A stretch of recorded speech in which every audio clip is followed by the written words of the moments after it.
This is the Paycheck to Daycheck Reselling Podcast. I'm Liz. And I'm Ashley. Together, we have been making money online collectively for over 10 years. Our mission is to help you start, learn, and grow a reselling business and to inspire you to turn your paycheck into a daycheck. The world is changing, and we want to help you change with it.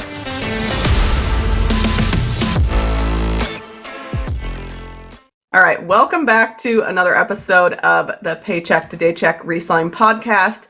Today's episode is going to be all about private label products and selling them on Amazon. And if you have been listening to the podcast, Casey and I do resell. We sell on eBay. We talk a lot about that. However, the way we got started pretty much reselling is by private label products. In the beginning, we did start selling books first, but then that led us on Amazon to private labels. I want to talk about what private label is, why you would want to sell private label products, how you find them, and then a little extra. So I'm really excited about this episode. It's going to be a lot of me talking for a change. I feel like, Ashley, you're always taking the reins, especially with the interviews, which you do a really good job. I know nothing about private label, just from, the bits and pieces that Liz has told me over the years of knowing her. So I'm sure I'm going to have a lot of questions for her.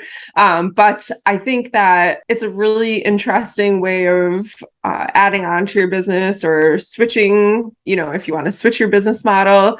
Some of the stuff that she has told me recently, it's really got me thinking like maybe that could be something that I would do in the future. So really excited to dive into this and learn more about it. So let's get started, because if you're listening, you're probably thinking, I've probably heard of private label, but what does it really mean? And you'd be surprised that you listening probably have touched private label products even out in stores. Private label, in a nutshell, it's when you are contacting a supplier or manufacturer directly, and then you are branding that product under your brand name. So on Amazon, that's very, very common. Jungle Scout did a survey, and over 59% of Amazon sellers sell private label product. And Amazon has their own private label, which is Amazon Basics. So all Amazon's doing is they are finding products that sell very well, and they're putting their brand name, which is Amazon Basics, onto that product. In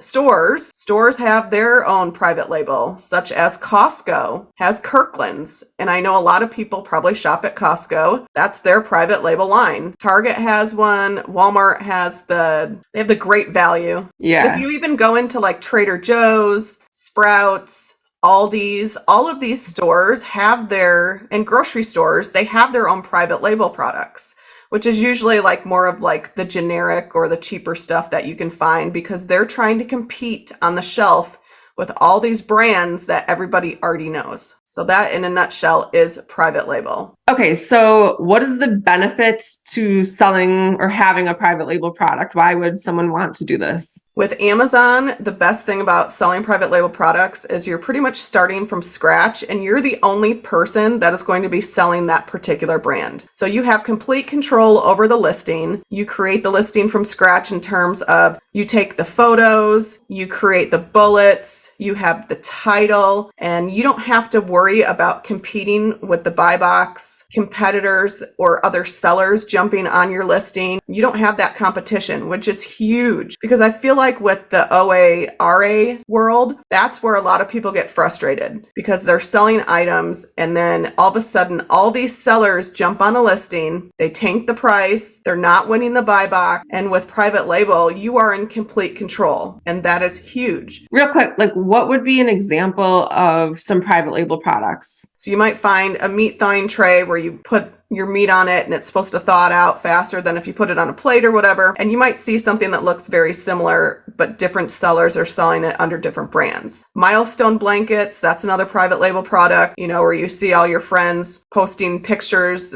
of the baby milestone. Maybe they have a little circle around the month 3 and they just turned 3 months. We know several private label sellers. One has a knife line. So he created his own set of chef knives because that was kind of his background, but he made them different. And then there's somebody I know who sells dog bandanas, and they built an entire brand around it. So really anything can be a private label brand. Wow, that's fascinating. So, all right.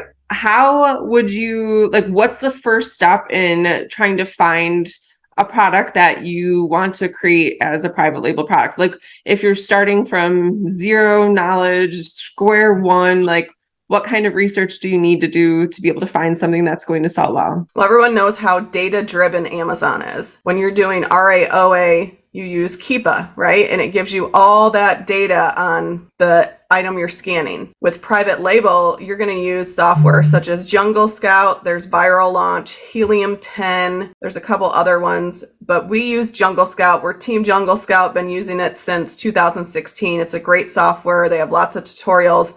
But what you do is go into Jungle Scout, you set all these parameters. So let's say I'm looking for a product that is in the pet supplies category. Then maybe I want the item to be more than $25, have less than 500 reviews, have probably 4.5 stars. So you know that there's something wrong with the other products around there. And it just runs this search and it will choose all these different products on Amazon that meet your criteria. From there, you can go through and see a little bit more data. They give you everything, how many sales per month, how many sellers are on the listing. So you can tell if it's a private label product. If there's only one seller or maybe two, because it could be Amazon warehouse on there, then you know that's a private label product. If the product's coming up and there's 7, 8, 9, you know that's an established brand. Okay, so you start by doing this research on Jungle Scout, coming up with, these pet, let's stick with the, pet products. You're looking for an in, basically, right? You're looking for a product that maybe isn't being manufactured to like a high standard. You're looking for you're looking for an in, basically, where you can enter that market and create a product that is better, right? Yeah, you're looking for high demand, low competition, and the particular products that are being listed, there's something wrong with them. There's something you can improve. That's the biggest thing with private label. You don't want to just look at the dog bandanas and be like, oh, I'm going to also sell the same thing, because then you just have too much competition when you do that.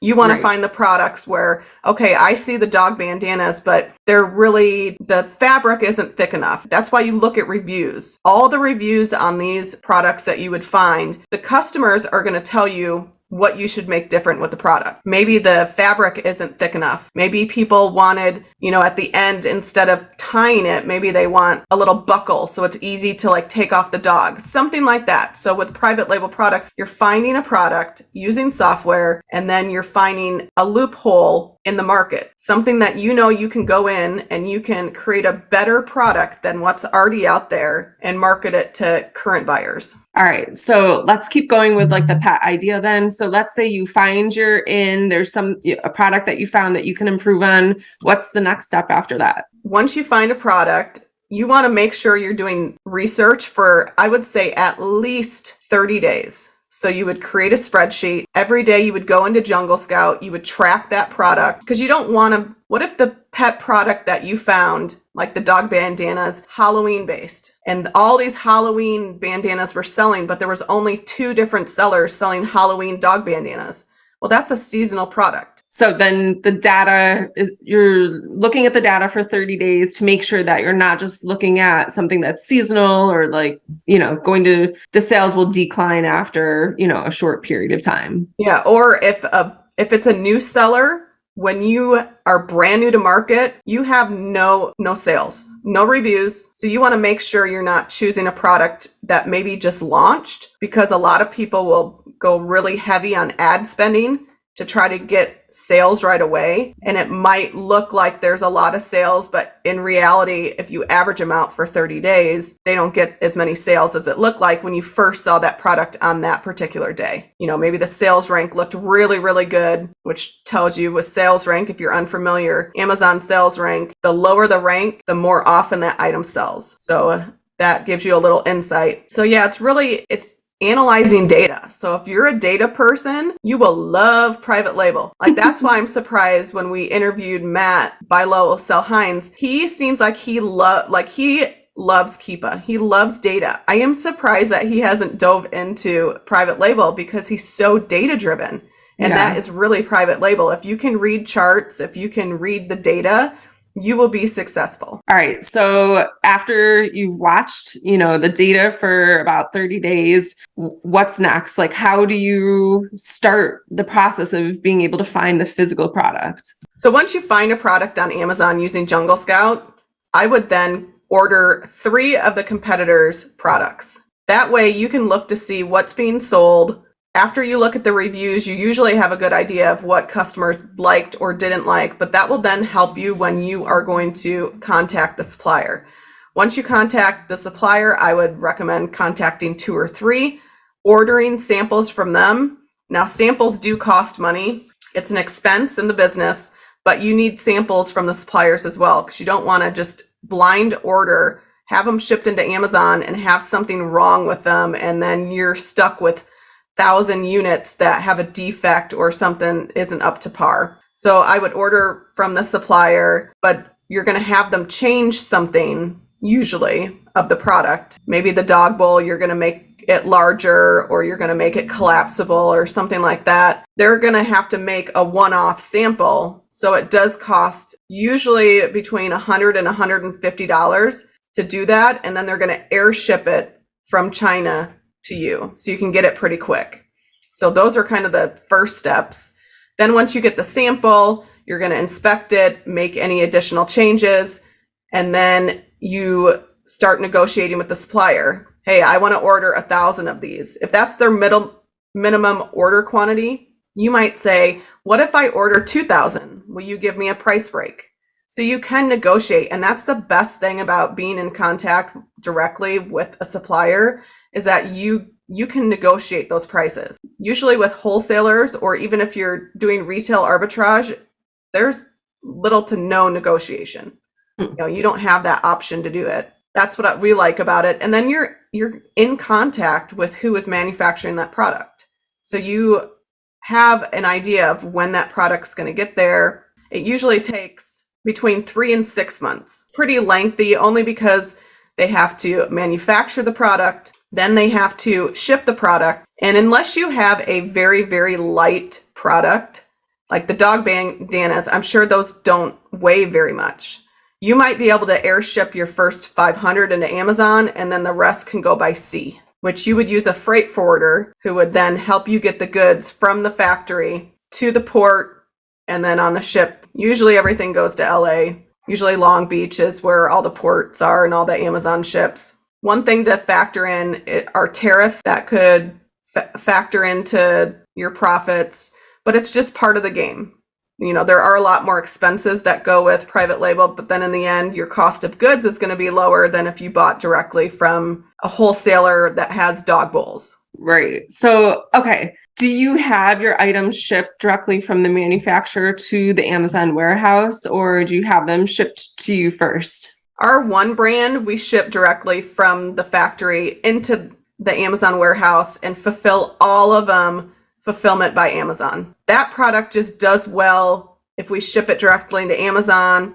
We sell through really quickly. We don't have a lot sitting, because that's one thing with Amazon FBA. You might have items sitting for a while, and then after so many days, you start accruing storage fees. So you want to make sure that any product you're sending in that's private label, because you're sending them in bulk in big quantities, that you don't get stuck with a bunch just sitting there and then start accruing fees. We, a couple years ago, did that with our other brand. We had a large order of probably almost 5,000 units land in Amazon, and we got hit with $5,500 storage fees each month. That was like $11,000. So that was a huge mistake. Don't ever have private label products land in Q4. The other brand, that one we have shipped to our house. We have the luxury of having enough space on our property to where a semi can back up to our driveway, drop off the pallets, because that's how they're usually going to come, and the pallets get dropped off, and then we store them in our outbuilding. Not all FBA private label businesses do it. A lot of them just ship them into Amazon. It's just easier. We sell enough outside of Amazon to where we can justify keeping them here. And then we just ship in pallets of the SKUs as needed to restock the inventory. Wow. All right. So something that you just mentioned, you sell enough of this product outside of Amazon. where else are you selling it? And then after that, I want to get into like building a brand around it because I think that part is really fascinating also. So where else are you selling these things?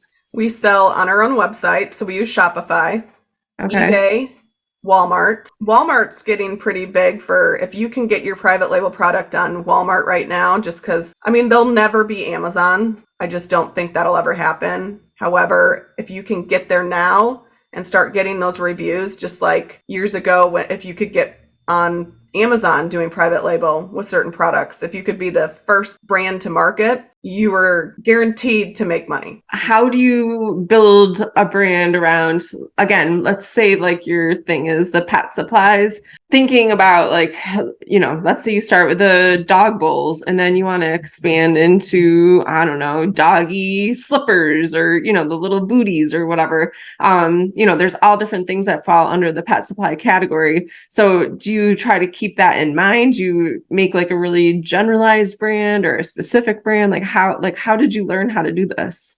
That's a good question. What you would want to do, in my opinion, is create a broad brand. You don't want to be quite niche down. So I wouldn't want to be Liz's Dog Bowls because then the brand is only dog bowls. Right. Maybe it's, named after our dog Bella. Bella's Pet Supplies or just Bella.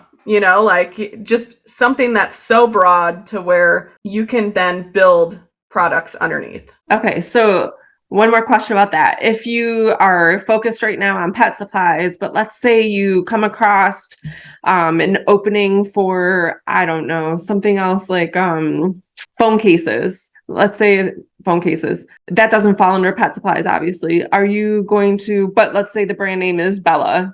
That's what your pet supply brand. Are you going to put the phone cases under its own separate brand, or are you going to throw that under Bella also? I would probably create a different brand for electronics, have them two completely different brands. But another thing to think about, you want to trademark your brand. When you have a trademark, you get brand registry on Amazon.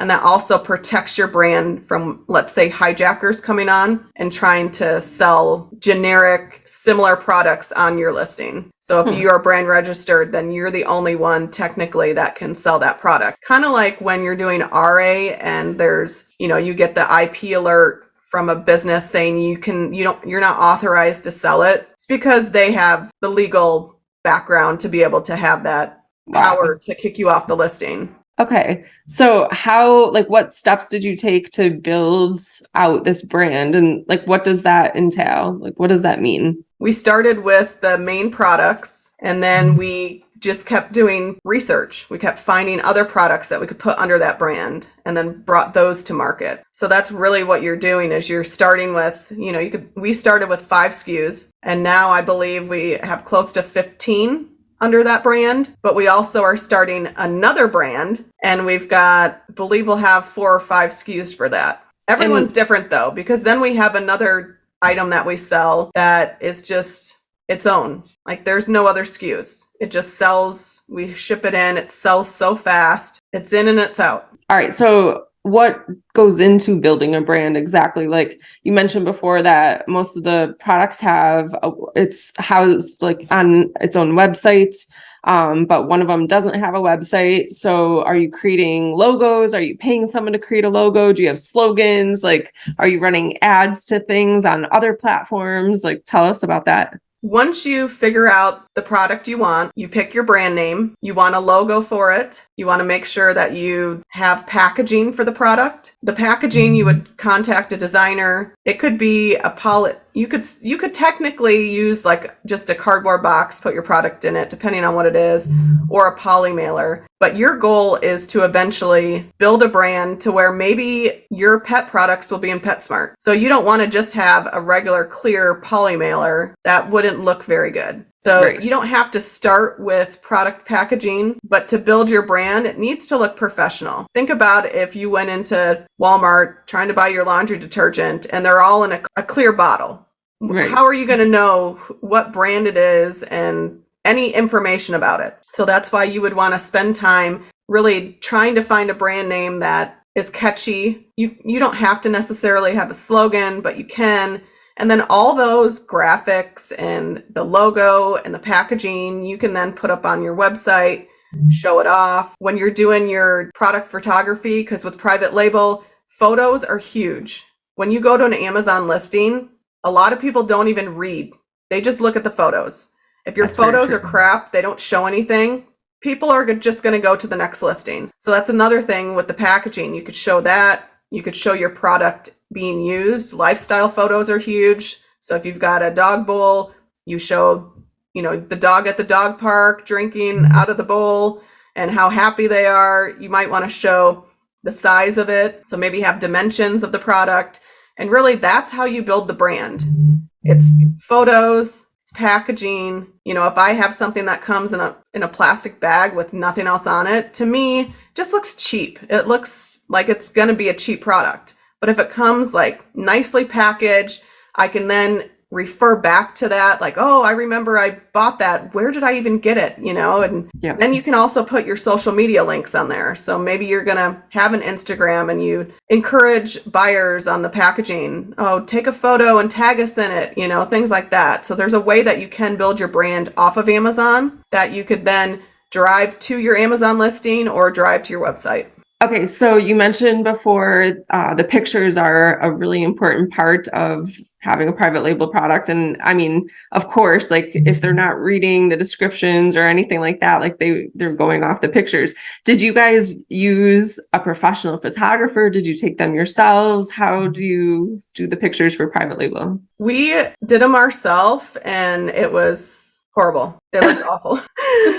So we actually did pay for some of the products to be done professionally. There's two websites, Fiverr and then Upwork, and you can go on there and find companies that will take photos. They'll be professional photos. You'll send them your product. You can even just go on to Amazon and ship the product directly to them. We have done a few of our products because now, with doing the podcast and our YouTube channel, we have the lighting for it and the photo area, but not everybody has that luxury.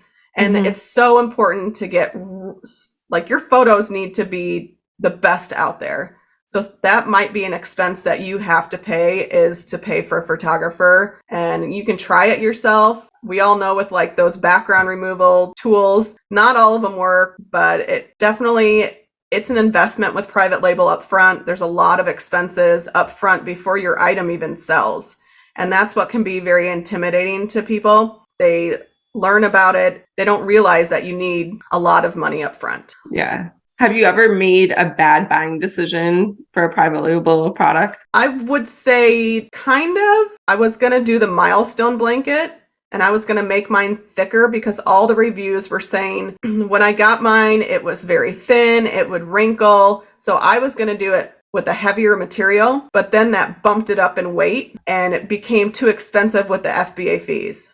So yes, gotcha. I was out the sample. Back then, I got the sample for $50. Now it's a lot more. I was able to, via the sample, know it was not going to be a good decision. Same with the meat thawing tray. We tried that. We actually did a test with the meat thawing tray and then a plate, and the plate worked just as good. And I was like, okay, well, that tells me that this product could possibly be open to horrible reviews. So that was in my mind. I was thinking, I don't want that product because if I'm not happy with the sample and I'm going to be selling it, I don't want my brand name on it. And then, people leaving bad reviews because it didn't work. So those were, I would say, could have been bad buying decisions. Another one of our products was so cheap to manufacture that it was one that a lot of people starting out with private label chose because a lot of people don't have the capital up front. I recommend with private label, you should plan on about $10,000. Wow. And that's just to be real. A lot of people will say, oh, well, just buy this cheap product and put your brand name on it, or don't even brand it. Just name it something, put it on Amazon, see if it sells. Only order 200 or 300, and then you're not going to be out that much money. Right. With private label, you're buying in bulk. You need that capital. When your 1,000 items sell out, you need to have that money before you sell out. So once you get to selling X amount a day, and you know that it's going to take about 3 months to manufacture that product, you need to already put in your order. And they're going to want 30% up front. to even start the order. 70% you'll have to pay, plus shipping, plus possible tariffs. So the product we had was so lightweight. Everyone saw it as an easy product to buy, and ours stopped selling. So we just had to get out of that product. We mentioned how long it takes for your product to get manufactured and then shipped into Amazon. So once you know that it's going to be shipped into Amazon and it's leaving the factory, you want to make sure you dial in your listing. And that's one nice thing about selling private label products. You get to create your listing from scratch. So you would want to make sure you have those photos, you would have the listing created, put the photos in. From doing research with Jungle Scout, they have little filters where you can do keyword research. So then you can build your title from those keywords, and they'll let you know, okay, people are searching for large dog bowl. So you would know you would need to use those keywords in your title. You would build your bullets, so to tell people about the product, even though most people don't read them. And then you would have a description with a little bit more information about your product, and then you would put in all that info. So that is a nice thing, is that you have total control. You can change anything about the listing. You don't have to submit to Amazon, because when you're selling the RAOA products, it's very hard to make changes to those listings because you're not technically the brand owner. You don't own that brand. So with private label, you want to make sure while your products are being shipped that you have the best listing that you can, because that's very important, is the SEO, the search engine optimization. That's one thing that will help your listing once your inventory gets in. So once your inventory hits Amazon, you'll get notified. It'll say, checking in, shipment, and then you would want to have a launch strategy, because you are going to start out with 0 sales, 0 reviews.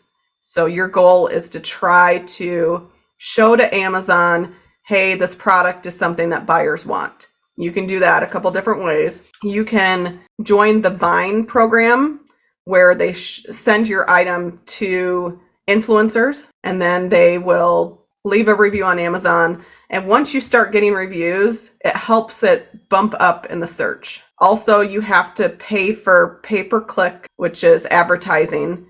That's going to be the sponsored posts or any of the headline posts that you see on Amazon. Those are all being paid for. So when you click on it, you get charged. And then if they buy it, then you can kind of see the conversion rate and all that data. So you have to definitely run PPC at first. And then the Vine program is another good thing. You do have to pay for it, but it's just a helpful way to get your first reviews. They used to have an early reviewer program where if you entered it, you would pay so much, and they would guarantee that you got at least 3 to 5 reviews. And you'd be amazed what reviews do on Amazon. They bump up your item in search, and that just helps the algorithm. And in the end, your goal is to be on the first page of Amazon with private label products, because those are the pages that customers are going to be looking at. All right. So your items get checked into the warehouse. You start, getting reviews on your item. Then what? So you just keep sending, branding the item and putting it out there, and people keep buying it. And what's the ultimate goal here? Once you get your first initial products in and they are starting to sell, your goal is just to maintain PPC, pay-per-click, keep selling those items. When you're running low on inventory, ordering more. Maybe instead of ordering 1,000, you'll order 2,000. That's where the capital comes in, because you're not going to have recouped all of the money from those sales. So you need to make sure you have that 30% put down to start another order. That's how a lot of people will say Amazon private label can be automated. All these systems in place, how many you sell, and it's just keeping up with reordering. But in the process, you also want to build that brand. So you need to also be putting in time doing more product research. What other items can you put underneath your brand? What if people then like the dog bowl, but in the reviews, they recommend, I want a certain color. Well, then maybe you think about doing a test and adding some variations and adding maybe sizes, colors. So it's constantly thinking and looking at the feedback from customers of what you can do to build on that brand.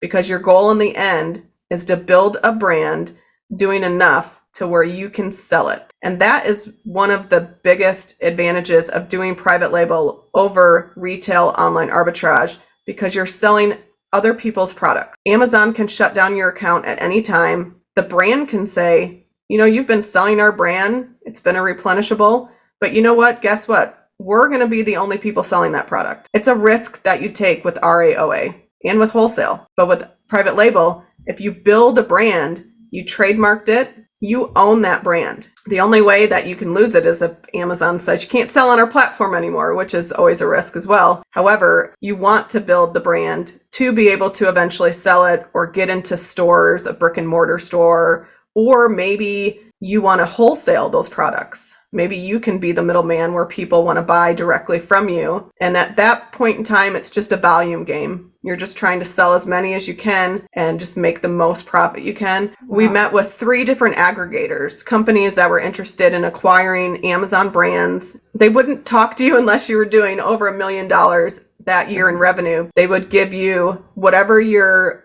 profit is for the year. It would be between 3 to 5 times that for your business. And then they would be buying the brand, not your seller account, as the way that they explained it to us. Wow. So it sounds like they might not have an interest in keeping it on Amazon. Then they would want to take it somewhere else. Is that the sense that you got? I believe they want to keep it on Amazon, but what they're trying to do is just own all of the top brands in those categories. So I think that's what they would do. They would probably look at the pet products and see, okay, well, this particular brand has all these products. Using Jungle Scout, you can find that information easily. I could look at the top sellers, and if you're a company that acquires brands, you want to be the top 1 or 2 or 3 brands on Amazon. All right, so my brain is going a million miles an hour now, and I have so many questions. So for Alibaba, you mentioned that that's the main source that people use to find the products. I feel like there's this misconception around Alibaba, that it's cheaper products and stuff like that. I know there's some TikToks out there currently about people ordering these leggings that are similar to the Lululemon Align. I think they're the Align leggings, but they're, from Alibaba. Have you found when you've ordered samples that maybe they weren't up to the quality that you expected? How many suppliers have you gone through until you found the right one? What has your experience been with dealing with different suppliers on that site? I feel like you're confusing. There's Alibaba, which is the bulk buying, and there's AliExpress. AliExpress is the one where you can go on and you can buy a one-off item. So that's probably where the TikTokers are finding those items. And those do have a reputation of being just cheap, because think about it, you're just buying it as is. Where with Alibaba, you're ordering samples, you're checking quality, you're making something different. And so I feel like you're in control more with the quality of the product. We have never had that issue. Our supplier is great. We've actually met him for lunch before in LA when he was visiting. They have the best, I feel like, quality out of anyone we had ever used. There are some that you can tell just don't have the higher standards, but that's why you spend so much time ordering samples and researching the suppliers and using the filters on Alibaba to make sure that you have a qualified supplier, one that's been in business for so long. You can see what their factories usually look like, how many people are employed, what machines they have. So really it's doing a lot of digging. Now, if you don't want to spend the time doing that, you can hire a sourcing agent, and their job is to go out and find that product. They're the middleman that's going to connect you to a supplier. Now, a benefit of that is you wouldn't necessarily have to deal with Alibaba. We did that because we really wanted to try to avoid tariffs. We were trying to find a supplier in North America, because then we were thinking also, during COVID, we had such a supply chain issue and the shipping was taking so long that it really set us back in our business. Yeah. Our mindset was, if we find a supplier in North America, maybe in Mexico, well, then we avoid having to use sea shipping. Well, we used a sourcing agent, but ironically, all the suppliers we found in Mexico, where do you think they got their raw materials? China. Yeah. So we were right back where we started. And the cost of their goods in Mexico was higher to where it still made sense to stay with our manufacturer in China. Wow. So that to me was so strange. We do have some people that contact us and say, are yours made in the USA?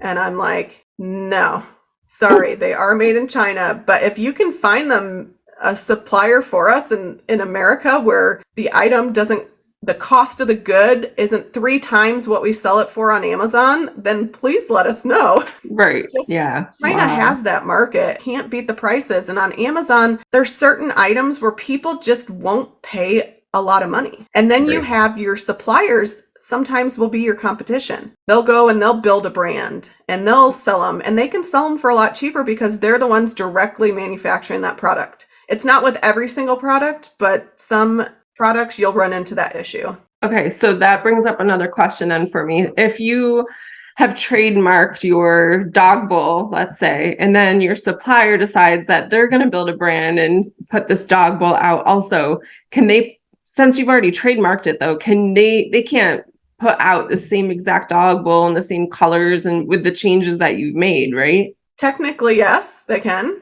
Wow. Unless you have a patent on it. If you have a patent, like a design patent, then they technically need to abide by that in the US. Now, if you don't have that design patent, because they cost a lot of money, we tried getting a design patent on something that was going to be like $10,000.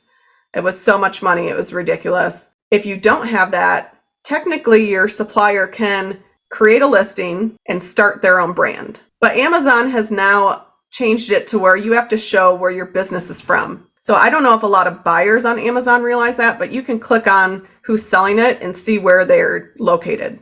So you can tell who are the private label sellers in wherever they are in the US versus if it's a Chinese company. Wow. I had no idea that they implemented that. That's really interesting. All right. So I know that you and your husband, Casey, are obviously big into private label as part of your, business strategy. The benefits are astounding, actually. Like, you put in all this work up front, like you're actually making this product, but after that, like, what work is involved, like, in your day-to-day now? So you continue to build the brand, you're fulfilling orders if you have the product at home, or in your warehouse, but if not, like, it's, in the Amazon warehouse, so you're just watching the sales roll in.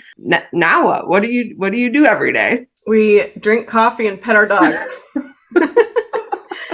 A lot of work was done up front. I did this on the road when we were full-time RVing while Casey was working his 9 to 5. Well, it wasn't 9 to 5. While he was working his corporate job, we built it up. We did spend a lot of hours. There were times where he would be in different cities, and after his 10-hour day, he would be doing product research. But we got to this point where it's less time consuming and we can focus on building other things, which is why we now focus a lot on eBay, is because we have the time to do it. To give you an idea of like what we work on during the week, well, every day when we wake up, we have to check emails because you still might get an email from a customer either on our website or on Amazon. Fulfill the orders. Doesn't take that long. So we'll fill the orders, making sure that our PPC is running, that we're staying in stock, that we're shipping in the pallets to stay in stock. We do have a business partner. His name is Chad, and he is the one that does all the PPC,